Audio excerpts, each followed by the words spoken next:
Chapter 5. Insight at the gravesite. After being on a plane for what felt like a week, Con and the others finally reached London's Heathrow Airport, where they boarded their connection flight to Berlin. Seeing so many people of different cultures and nationalities traveling around them made Connor feel very worldly. He was sure he returned home much more dignified than when he left. Dignified but exhausted, that is. By the time their second flight touched German ground, Connor had only slept 3 hours of their 15-hour journey, and wondered if his neck would ever recover from sitting in a cramped position for so long. "I recommend we try to sleep as soon as we get to the hotel," Miss Peters instructed her group as she led the way to the baggage claim area. "We don't want to be too jet-lagged for the readings tomorrow." Mrs. Peters, Bree, and the book hunters collected their luggage at the baggage claim with no problem, but Betsy was nowhere to be found. Connor wasn't worried about his luggage being lost, though. On the contrary, he thought wearing the same clothes for the next few days might be worth not having to lug the decaying trunk around Germany. Just as he had happily come to terms with the idea, Betsy slid down into the luggage carousel, making more noise than any other suitcase had. Betsy had arrived in Germany, and she wanted everyone to know about it. The group followed Mrs. Peters through the crowded Berlin airport as they made their way toward the Ausgang, or exit. They stuffed their way outside, where Mrs. Peters had arranged from a small van to pick them up. The driver was a stern old man with a plump face and a thin mustache. He held up a sign that said Peters. "Guten Tag," Mrs. Peters said to the driver. "I'm Evelyn Peters. So nice to meet you." "Hello," Cindy said very loudly to the driver, and forced him to shake her hand. "We're from the United States. It's an honor to be in your country." Everyone rolled their eyes at her except the driver. Clearly, this wasn't his first experience with tourists like Cindy, and the type who gave tourists a bad name. "I'm German, not hard of hearing," the driver said, in perfect English. "Let me load your bags into the van, and we'll be on our way to your hotel." As the driver drove them away from the airport, all eyes in the group widened as they looked in the first sights of a new country. Seeing his first glimpse of Germany reminded Connor of seeing the land of stories for the first time. They were so far away from home, yet a very familiar world of its own existed here. The book hunters took out their cameras and started taking pictures of everything they saw. "Look, it's a telephone pole," Lindy said, and showed the others the photo she'd taken. "It looks just like the telephone pole back home," Bree said. "But it's a German telephone pole," Lindy said, as if Bree was missing something. Every street the van drove down gave them something new to gawk at that they would never see at home. A massive cathedral with gargoyles stood next to an office building made entirely out of glass. An abstract art installation of a balloon dog was planted near a statue honoring the famous German opera singer. Tiny shops that looked like gingerbread houses were across the street from strip malls similar to ones in the United States. Berlin was unlike any city Connor and the girls had ever been to. It was a combination of new and old, with monuments celebrating people and events of the past, along tributes encouraging thoughts and ideas for the future. Of all the cities in the world, Berlin is very much among those that shaped the world into what it is today, Mrs. Peters said. "There is a history everywhere you look, some noble, some terrible, some highly important nonetheless." Connor took what she said to heart. He looked out the window and wondered just how many people had traveled down these streets before him, and what their lives had been like. "It seems more dirty than historical to me," Mindy said, not showing any enthusiasm. "Look at that wall over there. It's covered in graffiti." "That's the Berlin Wall, Mindy," Bree said. "It's one of the most important historic sites on Earth." The driver let out a new snort under his breath, and Mindy turned bright red. The other girls instantly started taking as many pictures as they could. "Oh," Mindy said. "Well, you think there would be a sign or something?" Occasionally they would see a brown poster taped to a bus, stopped or pinned to a message board, advertising the Brothers Grimm event. At a couple stops, they found the poster had been translated to English. The University of Berlin presents a Grimm Fest. Be among the first to hear 3 never-before-told stories by the Brothers Grimm as the University of Berlin opens a time capsule led by the famous storytelling duo. Wednesday, 12 noon, St. Motka's Kirchhoff Cemetery. Contact the University of Berlin for ticket information. Seeing the poster around town made the group even more excited about the readings. Mrs. Peters pulled a trip itinerary out of her purse and went over her fellow travelers. "Let's all take a quick nap when we arrive, and then perhaps we can go for a walk around the city before dinner," she said. "The stories will be read at the cemetery at noon tomorrow, so we'll meet in the lobby at 10 o'clock for a complimentary breakfast. Or if you want to sleep in, we'll be leaving the hotel at 11 o'clock sharp. Then after the readings, we have lunch in the cafe of our choice, and I've scheduled bike tour in Tiergarten Park. Then on Thursday, we'll be visiting the Brandenburg Gate, the Chelsea, and a couple of museums. On the last day, I thought we could visit some of the local shops right before our flight home." They all nodded excitedly, although Connor wasn't as thrilled at the idea of spending a whole day shopping as the girls were. Soon the group arrived at the Hotel Joalasta Palste, which Mrs. Peters told them meant Enormous Palace Hotel in German. However, the translation didn't live up to their expectations. There was nothing very big or grand about the hotel at all. It was very small, very plain, and had only a few staff members. According to what the group could make out from the photos framed on the wall, the hotel had been owned by the same family since before World War II. The older woman behind the front desk also looked like she had been there since before the war. She was tall with curly gray hair, and her beaded glasses chain was the most colorful thing in the lobby. Her English wasn't as good as drivers had been, but she was able to check them in without a hitch. There was obvious annoyance in her eyes when she helped them get settled. Connor couldn't tell if she didn't like Americans specifically, or just people in general. Mrs. Peters helped her pass out the hotel room keys. "Although I doubt I have to worry about anything with this particular group, I must remind everyone that even though we're in a different country, all school rules and policies will strictly be enforced while we're on this trip," Mrs. Peters warned them. "Now everyone try to get some sleep." They boarded the elevator. Wendy and Lindy were sharing a room on the second floor. Barry was sharing a room with Mindy and Cindy on the third floor. Connor had his own room on the fourth floor, but Mrs. Peters stayed in the elevator after he got off. "Where is your room, Mrs. Peters?" Connor asked, holding the elevator door open. "I've booked myself to the Chancellor's suite," she told him. "When you get to be my age, Mr. Bailey, you'll learn that nothing is worth traveling for unless you can do it in absolute comfort. Sleep well." The elevator doors closed and Connor found his room. He wasn't surprised to see how bleak the room was. The bed was small and looked stiff. The carpet was brown and smelled as old as it looked, and the beige wallpaper was peeling in the corners. Connor didn't mind too much, though. He knew his accommodations reflected the budget he was traveling on. He tossed Betsy on the chair in the corner and dived into the bed.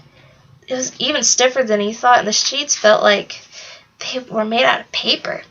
As comfortable as it was, Connor still expected to fall asleep instantly upon becoming horizontal, but even laying there for 10 minutes with his eyes closed, Connor was wide awake. He was either jet-lagged or just too tired to sleep. "I wonder if Alex is around," Connor said to himself. "She'll get a kick seeing out this room." He opened Betsy and retrieved a small piece of the mirror he chipped off at home. He tapped the glass with his index finger. It started shimmering as it tried connecting him to his sister in the fairy tale world. He stared at his reflection, hoping it would change to his sister's at any moment. Unfortunately, the reflection didn't change. I wish magic mirrors had answering machines, Connor said, and tossed back into his suitcase. He went to the window and looked down and saw a small piece of Berlin he could see. A little part of him felt at home, knowing he was in part of the world where the brothers Grimm had lived. Perhaps the brothers Grimm had met his grandmother and the other fairies on the very street of his hotel was on. Perhaps before it was a hotel, the building had been made an old tavern where Mother Goose had met them for a drink one afternoon. Mrs. Peters was right. There is so much history in his city, more than Connor could have imagined. He could have sworn he felt Berlin's old and experienced heart beating in the grounds far beneath him. Connor's gaze eventually returned to the hotel, and he saw Bree leaning out a window below him. Both earbuds were plugged into her ears, and she was looking at the city just as he had. He wondered if she was thinking the same thing he was. He imagined how excited Bree would be if he told her about the history of Germany that only he knew. Surely she would then think he was as cool as she was. Bree looked up and caught Connor staring at her. Connor froze and his face went white. He couldn't believe he had been so careless. Bree just laughed and waved up at him. Connor waved back, acting like he had just noticed her. He quickly shut the window and the drapes before he could seem any creepier and lay down for the recommended nap. When he woke up from the nap, Connor was so jet-lagged he felt like he was underwater. He went on a walk with Miss Peters and the girls, and they got a quick bite to eat at a small restaurant down the street from their hotel. Connor tried to avoid looking at Bree altogether. He was positive his cheeks would explode if she caught him looking at her for another second. When he returned to his hotel room, Connor tried contacting his sister again, but there was still no reply. He figured she would deep in preparations for the ball. The next morning, Connor awoke just as tired as he had been when he went to bed. He was worried jet lag may have been a terminal illness. He glanced at the clock on the nightstand and panicked when he realized he had overslept and had only 5 minutes before they were supposed to leave. He jumped out of bed and was in the middle of the fire drill and quickly threw on his clothes and brushed his teeth. Connor didn't even wait for the elevator. He ran down the stairs to the lobby. He quickly grabbed a piece of toast at the complimentary breakfast table and met Mrs. Peters and the girls by the hotel entrance at 11:05.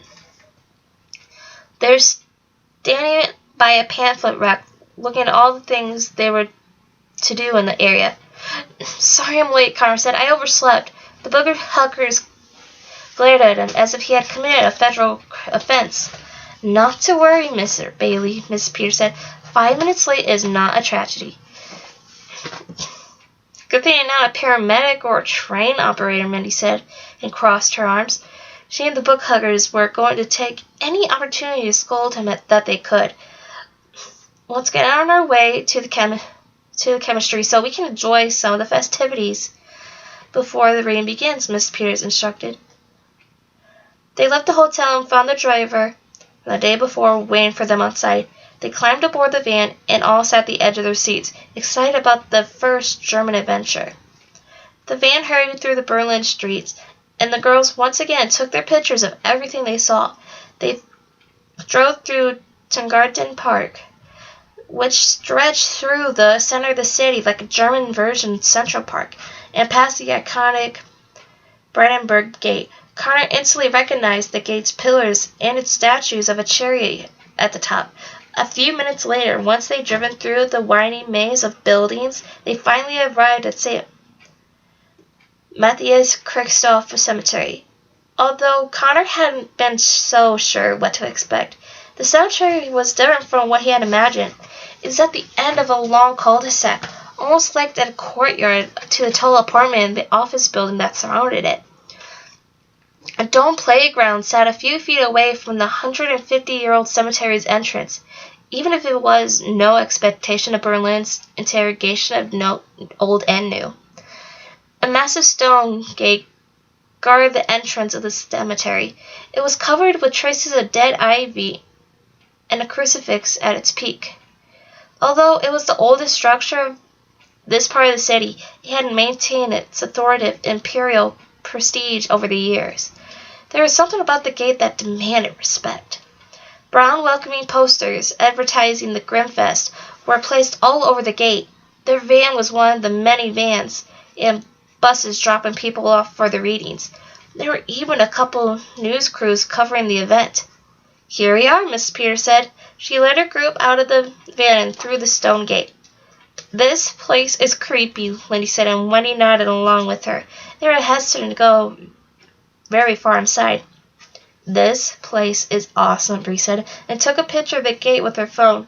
It was her first picture of the trip. Beyond the gate, the cemetery was very festive. Everywhere they looked, they saw students from the University of Berlin in brown shirts that matched the posters answering attendees' questions. Teachers and students of all ages, from all corners of the globe, were clumped throughout the cemetery, speaking in different languages. Most of the attendees were gathered around the miniature chapel in the center of the cemetery. A red velvet rope blocked the 4 steps, making the porch into a stage of sorts. In the cemetery of the porch was a white pillar with a glassy display case on top of it. Inside the case was a very old wooden chest. Without a doubt, Connor knew he was looking at the Brother Grimm time capsule. He smiled from ear to ear. Alex's grandmother would have been as happy as he was to see many people so enthusiastic about the work of the Brothers Grimm. "Mrs. West, Mrs. West," Miss Peter called out to the crowd ahead of her. A woman who could only be described as the German version Mrs. Peters could face them. She wore almost the exact pair of glasses and dress that Mrs. Peters had on. "Mrs. Peters, how wonderful to see you," Miss West said, embracing her old friend. "Students, let me introduce you to an old colleague of mine, Mrs. West," Mrs. Peters said to Connor and the girls. "She's the reason we're here. She teaches English at Frankfurt and contacted me immediately once she heard about today's event." "I'm so happy you can make it," Miss West said, and looked down at the watch. "The reading should begin in 20 minutes or so, but until then, please have a look around the cemetery. There's face painting and short story contest at the South Lawn. Yes, please enjoy yourselves while Miss West and I catch up," Miss Peters instructed them. "Just don't go too far." The group split up, going in separate directions like moths drawn in different lights. Mindy and Cindy went to check out the face painting, while Lindy and Wendy hurried to see if it was too late to enter the short story contest. Connor wandered deeper into the cemetery to discover it by himself. The perimeter of the cemetery was lined with enormous mausoleums, with smaller graves and tombstones were scattered across the center of the lawns. The dates of birth and death spanned to more than 200 years ago. Connor almost couldn't believe how long most of the dead had been buried there. He did, however, have an inkling of what it would be like after flying internationally and being sick of his own cramped space for a long period of time. He walked along the mausoleums, admiring the pillars, statues, stained glass windows. He figured these must be the gravesites of the very important and wealthy. He's sure he would find the graves of William and Jacob Grimm among them. But after walking the perimeter of the graveyard twice, he still hadn't found their place of rest. A cluster of people were gathered around a row of smaller graves in the center of the cemetery. Connor's curiosity got the best of him and went to see what all the fuss was about. Finally, he pushed his way through the crowd and saw who all the excitement was for. Everyone huddled around 4 identical graves lined up in a row. Each tombstone was tall, dark, gray, and square. Connor had to read the names on the last 2 in the row twice before he believed his eyes. He was staring at the very humble graves of William and Jacob Grimm, buried alongside with William's son, Rudolph and Herman. "I don't believe it," he said to himself. "What don't you believe?" said a familiar voice. Connor looked, and he was right and saw Bree standing behind him. She had also just pushed her way through the front of the observers. "I can't believe this is it," Connor said. "You think the most important storytellers who ever lived would have flashier graves. I expected a big crypt with statues of fairy tale characters and stained glass windows of castles and gingerbread houses. But this is pretty dull. I kind of like it, Bree said, and snapped a picture of the graves with her phone. Very simple and refined. That's how I like to be remembered, I think. Besides, I have a suspicion they don't care very much anymore. I guess, Connor said. He was disheartened by the whole thing. He felt like the Brothers Grimm deserved much more. Bree seemed to find his disappointment charming. I don't think anyone gets remembered exactly the way they want to, she said. You just have to do the best you can with what you have and hope you're recognized for it. But I doubt there's anyone else in this cemetery that can draw a crowd this size. A horn sounded through the graveyard. Everyone turned in the chapel and saw a man dressed in ceremonial lederhosen blowing a trumpet on the porch. Noon had arrived and the readings were about to begin. The crowd of people scattered across the cemetery grounds migrated toward the front steps of the chapel, eager to hear the untold stories of the Brothers Grimm. Connor and Bree walked over together and regrouped with Mrs. Peters and the bookhuggers. I'm so excited, Cindy said and clapped her hands. I hope one of the stories is about an awful curse like Sleeping Beauty, Mindy said. I've always loved a good curse. I hope one of them is a sequel or a prequel of one of their other stories, Lindy said. It would be amazing to hear what happened to our favorite characters before or after the stories we know. Connor chuckled. He knew, but he wasn't going to share it with them. Is something funny, Connor and Mindy asked. Oh no, I'm just excited too, he said with a shrug. A woman emerged from the chapel and the crowd greeted her with warm applause. Connor figured she must be a local celebrity. She was tall and plump with a round, rosy face. She wore a bright orange dress with large buttons that matched her short, curly orange hair perfectly. She stood at the microphone that had been placed next to the time capsule and waved to the crowd. She greeted the onlookers first in German, then in French, and then in English. Good morning, everyone, and welcome to the St. Matthias Christoph Cemetery, she cheerfully greeted in the German accent. My name is Sophia Amsel. The University of Berlin has given me the pleasure of reading you 3 brand new fairy tales written by the Brothers Grimm. They had never been heard before today. The English speakers had and the crowd cheered. Sophia removed the wooden chest from the glass case and held it delicately in her hands. This chest was recently found in the archives of the University of Berlin from 1811. It was the will of the Brothers Grimm themselves that the stories inside be opened and read to the public 200 years later, Sophia announced. I will read each story in German first, then in French, and finally in English. The stories will be translated into other languages and made available on the University of Berlin's website. Now it is my honor to read the first story. The crowd happily cheered. She gently opened the wooden chest and removed an aged scroll of parchment wrapped in a white ribbon. The man in lederhosen carefully took the chest from Sophia and held it while she read the first story into the microphone. As she had promised, Sophia read the first in German and second in French. Connor and the girls heard the German and French speaking people in the crowd squeal and laughing in delight as the story was read, clapping the parts that tickled them the most. Connor's anxiety bubbled up more and more the closer she got to telling the story in English. He couldn't wait to hear who or what the Brothers Grimm had written about and wondered if it would be anyone he and her sister knew. Sophia cleared her throat before beginning to read in English. The first story is called The Curvy Tree, she announced. Connor's face instantly went red. He gasped so quickly and so hard that he started coughing. He couldn't feel Bree's suspicion glare. And how funny, Connor said to her when he was caught in his breath. That's the name of my story. What a coincidence. Yeah, a coincidence, Bree said. Her suspicion was short-lived, though this and soon faded away. After all, what else could have been such but a coincidence? She looked back at Sophia as she began reading from the scroll. Once upon a time, in a faraway forest, there lived a tree that was different from all the other trees in the woods. While the other trees grew perfectly straight toward the sky, this particular tree grew in loops, twists, and turns. It was known as the Covey tree, all who had saw it, and many humans and animals came from far and wide to see its splendor.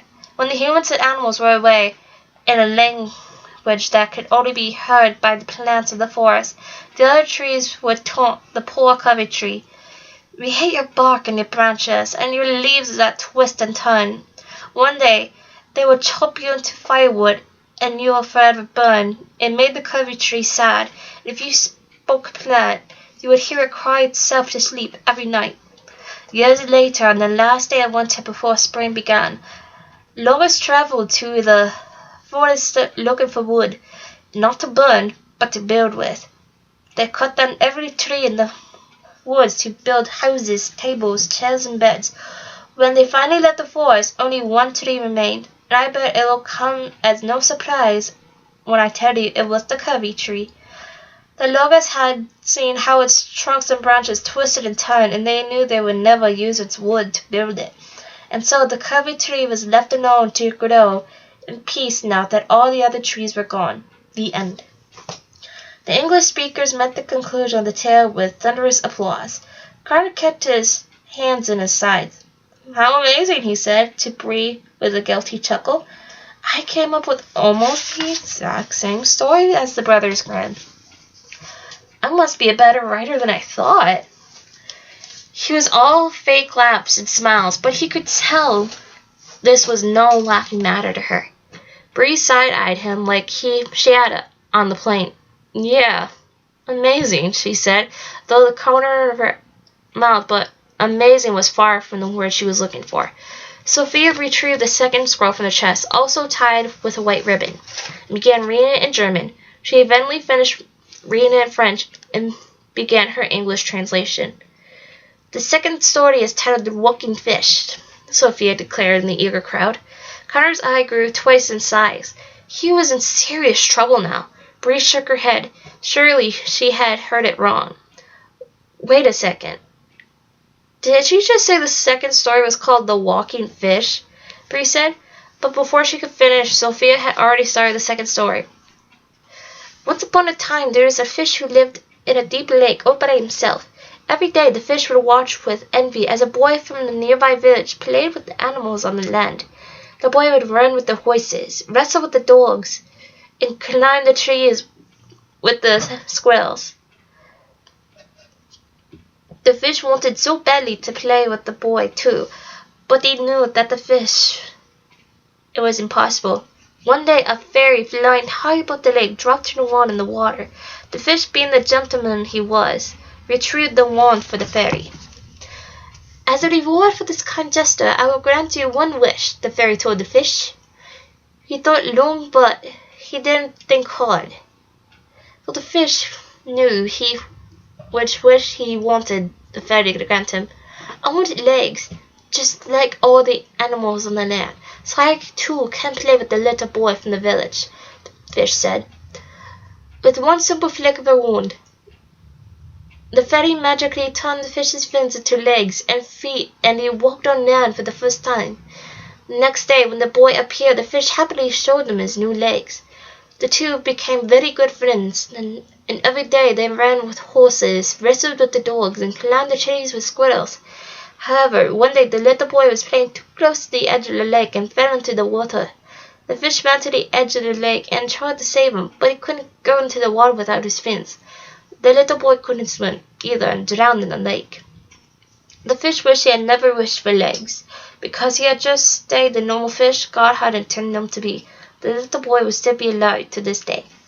The English speakers, including Miss Peters and the book huggers, all made an awe sound at the sad ending. Connor and Bree were the only ones who didn't make a sound. Both their mouths were dropped open while the story was read. "Wow, another coincidence," was all Connor could say to Bree, but she didn't respond. It's a very sad story, but I think we can all agree that great lessons, I think it's a very sad story, but I think we can all agree that great lessons come from tragic tales, Sophia said to the crowd. Be careful what you wish for is what the brothers Grimm are trying to tell us with his story, I presume. Mrs. Peters was inquisitively furrowing her brow. I swear I read these stories before somewhere, she said to herself, and Connor's pulse rose. Didn't you write similar stories, Connor? I did, Connor said, deciding it was his best interest to seem excited about. My stories are creepily similar. It's crazy. The book huggers unknowingly rolled their eyes at him. Mrs. Peters smiled and petted Connor on the back, thankfully not spending any more thought on it.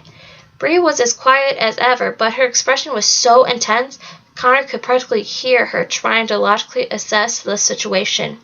She was a girl who loved a good mystery, but this was baffling. How could Connor have known these stories before the rest of the world did? Bree must have known this was more than a coincidence. Connor couldn't believe his bad luck. What were the chances that 2 of the 3 stories the brothers Grimm had locked away in their time capsule was stories were being tried passing off as his own? At least the odds were in his favor. The situation was so unlikely that the worst thing he could be accused of was psychic plagiarism. But from the way Bree was looking at him, he knew plagiarism was the last thing on her mind. Now it's time for our third and final story, Sophia regretfully told the crowd. Since our English-speaking friends have been so patient, I'll read this one in English first.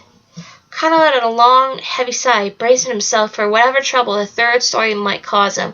Sophia removed the last scroll from the chest. Unlike the others, this scroll was tied with a red ribbon. This story must be a very important story, if it was tied with a different ribbon from the rest, Sophia said. She opened the scroll. The last story is called The Secret Castle. Connor slumped a few inches with relief. He definitely had never heard or written a story about a secret castle. With any luck, the third story would be so good Bree would forget about the first 2. He looked at his feet, wanted his whole event to end as soon as possible. Sophia cleared her throat again and began reading. Once upon a time, in a faraway kingdom, there lived 2 brothers who liked to tell stories. Everyone in their village loved to hear the stories and thought the brothers were very creative, but the brothers had a secret. The stories were shared that their villages didn't come from them, but come from someone else. Connor's eyes shot straight up towards Sophia. There was something very, very familiar about the story, something too familiar.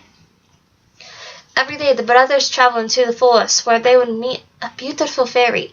Each time they met the fairy, gave the brothers a new story to share with the people in the village. The fairy lived in a secret castle far away from anywhere man has ever been, and his stories were usually about one of the many magical creatures that lived within the castle.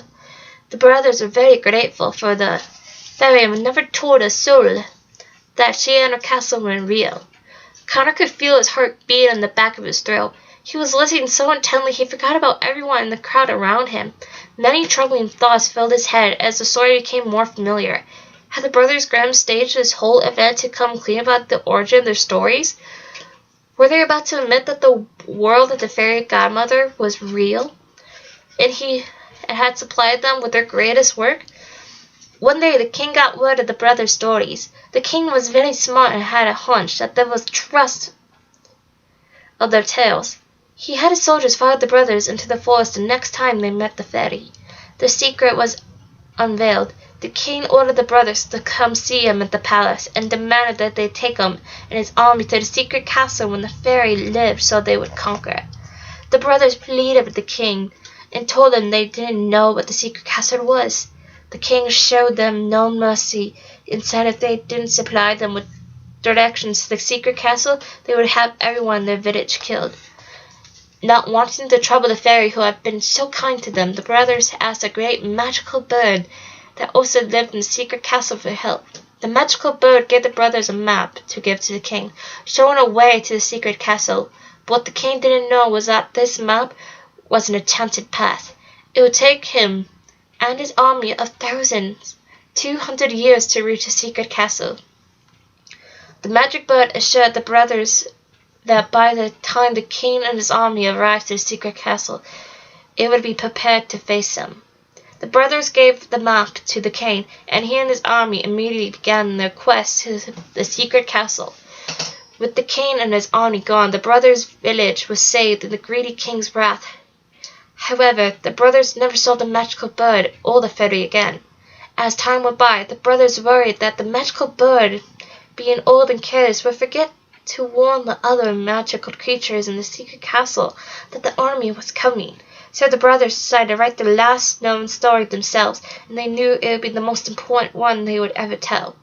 The brothers wrote a similar story to their own lives about a secret castle and a magical creatures, and a great king who wanted to conquer it all.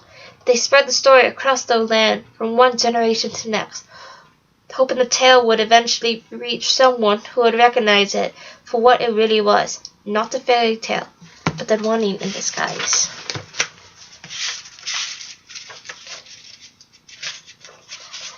There was a long pause before the crowd realized the story was over.